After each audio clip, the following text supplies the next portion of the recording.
অথচ দীর্ঘ 10টি বছর আমি একা তাদের সেবা করেছি। মায়ের জানাজা ও দাফনের দিন সে আমার কাছে চাবি চাইলো, আর আমি তাকে এমন একটা জিনিস দিলাম যা সে কখনো আশাই করেনি। আপু, দোয়ার অনুষ্ঠান শেষ হলে আমাদের বাড়িটা নিয়ে কথা বলা দরকার। মায়ের দাফন তখন শেষ হয়েছে মাত্র, আগরবাতির সুবাস তখন আমার শাড়িতে লেগে আছে, আর আমার ভাই হারুনুর রশিদ কবরস্থানের বাইরে তার স্ত্রীকে পেছনে নিয়ে দাঁড়িয়েছিল, যেন সে কোনো ছেলে নয়, একজন উত্তরাধিকারী হিসেবে কথা বলেছে, কোনো সন্তান নয়, একজন ওয়ারিশ। আমার নাম মরিয়ম সুলতানা, আমার বয়স 59 বছর। আমি শিখেছি যে অবিচার সবসময় থাপ্পড়ের মতো হঠাৎ আসে না, মাঝে মাঝে এটা খুব আস্তে আস্তে আসে। একটা খোঁজ না নেওয়া দিন, একটা বকেয়া বিল, একটা এড়িয়ে যাওয়া ফোন কল, একটা ঈদ যেখানে ছেলে মাত্র 3 দিনের জন্য আসে, মিষ্টি খায়, বড়দের দোয়া নেয়, আত্মীয়দের সামনে কাঁদে, আর আসল দায়িত্ব শুরু হওয়ার আগেই কেটে পড়ে। 10 বছরে সেই দীর্ঘ লড়াই। আমার আব্বার যখন 72 বছর বয়স, তখন তার পার্কিনসন রোগ ধরা পড়ে। প্রথমে চা খাওয়ার পর তার হাত কাঁপতো, তারপর তার পা শক্ত হয়ে গেল, তারপর তার গলার আওয়াজ ক্ষীণ হয়ে এলো।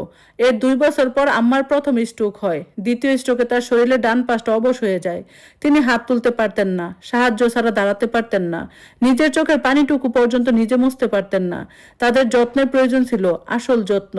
কোনো ফোন কল নয়, হোয়াটসঅ্যাপের দোয়ার ইমোজি বা মেসেজ নয়, কিংবা কিছু লাগলে বইলেন এমন ফাঁপা আশ্বাসও নয়।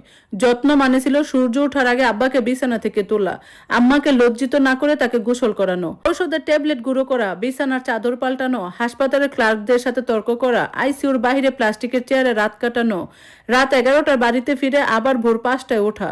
কারণ ওষুধ তো আর কারো শোকের জন্য অপেক্ষা করে না। আমি মাত্র 15 মিনিটের দূরত্বে থাকতাম, আর হারুন থাকতো 4 ঘন্টার দূরত্বে। সেটাই আবার সবার কাছে অজুহাত হয়ে দাঁড়িয়েছিল। ও তো দূরে থাকে, ওর ছেলে মেয়ে আছে, ওর অফিসের কাজ আছে।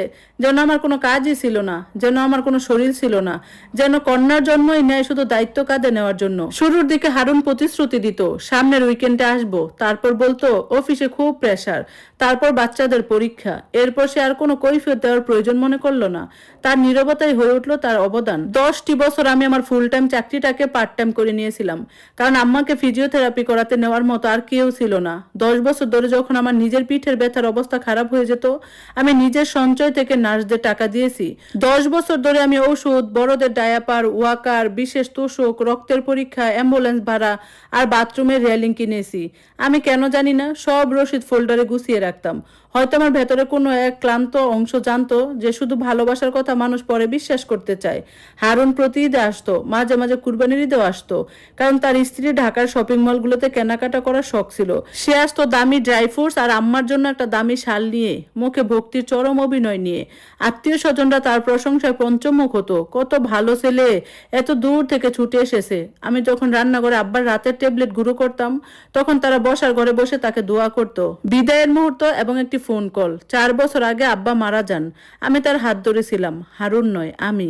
ততদিনে আম্মার আমাকে পুরোপুরি প্রয়োজন হয়ে পড়েছিল। তার চোখ দুটো সব জায়গায় আমাকে খুঁজতো। কোনো দিন তিনি পরিষ্কার কথা বলতে পারতেন, কোনো দিন মুখ থেকে বের হওয়ার আগেই তার শব্দগুলো হারিয়ে যেত। কিন্তু তিনি জানতেন কে তার কাপড় বদলে দেয়, কে তার জ্বরের রাতে পাশে থাকে। রাতে তিনি কার নাম ধরে ডাকতেন? মরিয়ম, কখনো হারুন নয়। অক্টোবরের এক মঙ্গলবারে আম্মা মারা যান, আমি সেখানে ছিলাম, বরাবরের মতোই। আমার হাতের ভেতর তার আঙ্গুলগুলো ঠান্ডা হয়ে আসছিল, তার শ্বাস ধীরে হয়ে এলো, তারপর থেমে গেল। কয়েক সেকেন্ডের জন্য পুরো ঘরটা এক অদ্ভুত নিস্তব্ধতায় ডুবে গেল। আমি তখন শুধু একজন মেয়ে হতে চেয়েছিলাম, কেবলই একজন মেয়ে, কোনো নার্স নয়, কোনো হিসাব রক্ষক নয়, কোনো সিদ্ধান্ত গ্রহণকারী নয়, শুধু একজন মেয়ে যার মা তাকে ছেড়ে চলে গেছে। কিন্তু সেই রাতে যখন আমি হাসপাতালের ডেথ সার্টিফিকেট কাগজে সই করছিলাম, আমার ভাই ফোন করলো। সে মাত্র 2 লাইনে শোক প্রকাশ করলো, আর 3য় লাইনে জিজ্ঞেস করলো আমরা কবে বসে বাড়িটা নিয়ে আলোচনা করতে পারি। হাসপাতালের করিডোরটা আমার চোখে ঝাপসা হয়ে এলো। বাড়িটা নিয়ে? হ্যাঁ, সে খুব সাবধানে বলল, আইনগতভাবে তো সবকিছু সমান ভাগে ভাগ হবে, শুরু থেকে জিনিসগুলো পরিষ্কার রাখা ভালো। সমান ভাগে? এই শব্দটা আমার বুকে একটা পাথরের মতো চেপে বসলো। সে বছরে 3 দিন এসেছে, আর আমি আমার জীবনে 10টি বছর ঢেলে দিয়েছি, আর এখন আমরা সমান। আমি চিৎকার করিনি, রাতে আমি ঘুমাতে পারিনি। আম্মা চলে গেছে বলে নয়, সেই সুখ তো বছরের পর বছর ধরে আমার দিকে হেঁটে আসছিল। আমি জেগেছিলাম ওই একটা বাক্যের কারণে, সবকিছু সমান ভাগে ভাগ হবে। পরের দিন সকালে দাফনের আগে আমি আইনজীবী শাহানারা বেগমের কাছে গেলাম। তিনি বহু বছর ধরে আব্বা আম্মার কাগজপত্র দেখভাল করেন। তিনি আমাকে হুইল চেয়ারে করে আব্বাকে নিয়ে আসতে দেখেছেন, স্ট্রোকের পর আম্মাকে বাম হাত দিয়ে সই করতে দেখেছেন। তিনি জানতেন অ্যাপয়েন্টমেন্টে কে আসতো। আমি তার টেবিলের উপর আমার 10 বছরের ফোল্ডারগুলো রাখলাম।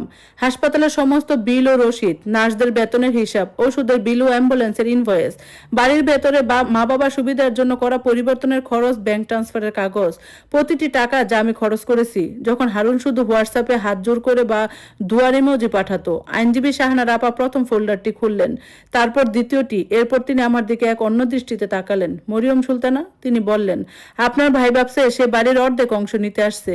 আমি কিছু বললাম না। তিনি ফাইলগুলোর উপর টোকা দিলেন, কিন্তু সে ভুলে গেছে যে আপনার মা বাবা বেঁচে থাকতে এই বাড়িটার দেনা থেকে কি আগলে রেখেছিল।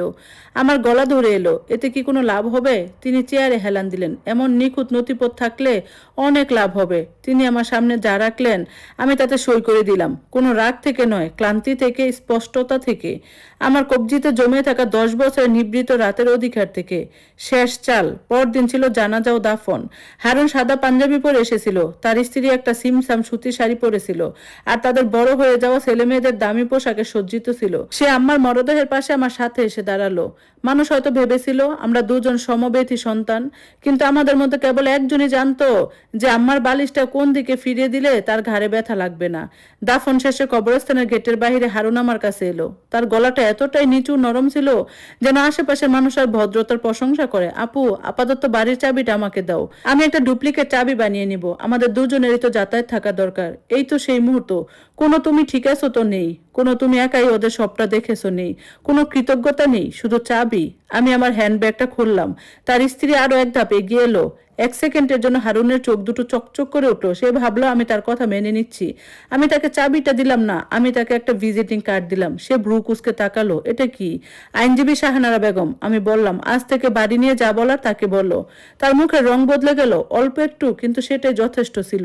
আমাদের ভাই বোনের মাঝে আইনজীবী কি দরকার? সে জিজ্ঞেস করলো। আমি সেই লোকটার দিকে তাকালাম যে আমার একটা দশককে শুধু একটা ভাগাভাগির খতিয়ান বানিয়ে ফেলেছে, কারণ তুমি শুধু উত্তরাধিকার হিসাবে করেছো। আমি শান্ত গলায় বললাম, এখন কেউ একজন এর পেছনের খরচের হিসাব করবে।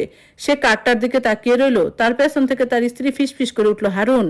আর ঠিক তখনই আমার ফোনের আইনজীবী শাহানার আপার একটা মেসেজ ভাইব্রেট করে উঠলো। তার প্রথম লাইনে লেখা ছিল, চাবি একদম হাতছাড়া করবে না। আপনার ভাই 2014 সালে মা বাবার কাছ থেকে ব্যবসার জন্য বড় অঙ্কের টাকা নেওয়ার সময় এমন একটা নোটারি কাগজে সই করেছিল যা এখন এই বাড়ির উপর তার সমস্ত আইনি দাবি বদলে দেবে।